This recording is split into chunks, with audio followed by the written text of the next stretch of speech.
Joining us now with more, CBS MLB insider and host of Nothing Personal, David Samson. David, always my pleasure. Tons of notables here on Tuesday, but we have to begin with the virtual constant that has been the Tampa Bay Rays. Now 9 consecutive tallies in the win column, 13 of their last 14. Still nobody on the roster hitting north of 280.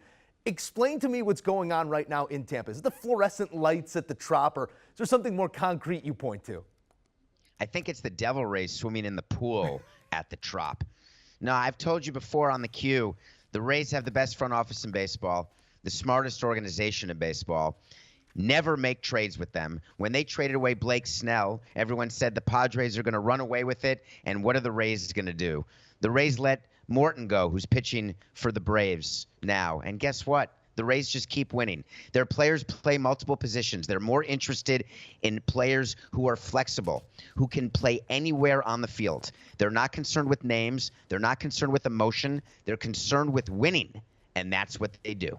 Hard to find a franchise that can lose their ace for the season and still move forward as the Rays have. Going to be a force come postseason time as well. It does also help when your opponent is having trouble fielding a starting lineup. The Boston Red Sox getting run through by COVID right now. Xander Bogaerts pulled in the second inning on Tuesday night as a result of a positive test. It's now 7 players, 4 bullpen arms on ice as either positive cases or close contacts. David, are you seeing varying approaches across the league right now from a prevention standpoint? I mean, we're getting in the nitty-gritty here where 10 days on the shelf, that could squander 5+ months of work. Well, here we are about to start September, and we're still talking about COVID. And the reality is that the Delta variant is so easy to catch, and players, even when they're vaccinated, and not all of them are, but even when they're vaccinated, you have to be careful, you have to be responsible, and when you look at these outbreaks, and that's what it is with the Red Sox right now, you have to believe that they are doing something that is putting them in a position to get COVID. What could that be? It's being irresponsible, being indoors in large crowds, not wearing a mask when you're indoors. My view is very simple as the former president of a team. When we have a chance to play in October, I don't care what you think politically. I don't care what you think religiously. Put a mask on because I want a ring. And to get a ring, we have to be healthy. And the Red Sox are in no position right now to get to October because they've got too many problems. As for MLB, they've got to get testing done better. You cannot have players taken off the field in the middle of a game because of a positive test. Yeah, tough look, and we are not far removed from the days of spitting mandates and empty stadiums, so hoping we can get things moving in the right direction all at once here. Elsewhere, Mets fans, they need not prepare the seasonal obituary just yet. The team, they've strung a few together, perhaps galvanized in a revolt against their own fan base right now. From the injury issues to the more recent Thumbgate, seems like baseball has forever taken a back seat to many other things this season. Can we write off this Mets team, or does this little stretch right here offer you some glimmer of hope?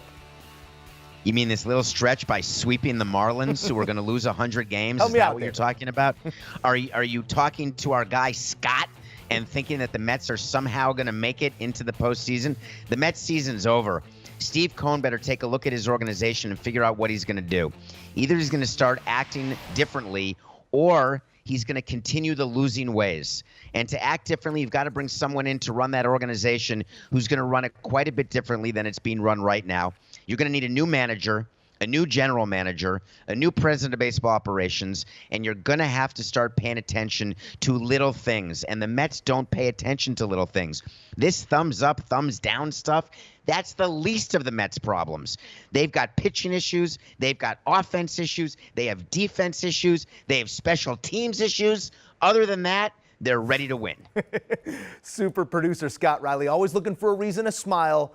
The Mets give him 2 here on Tuesday. David Samson breaking it all down here on CBS Sports HQ. Do you want a sports network that delivers everything that matters about the game? The highlights, the picks, the instant analysis, no yelling, no fake debates, no politics. Hit the subscribe button and never miss a moment.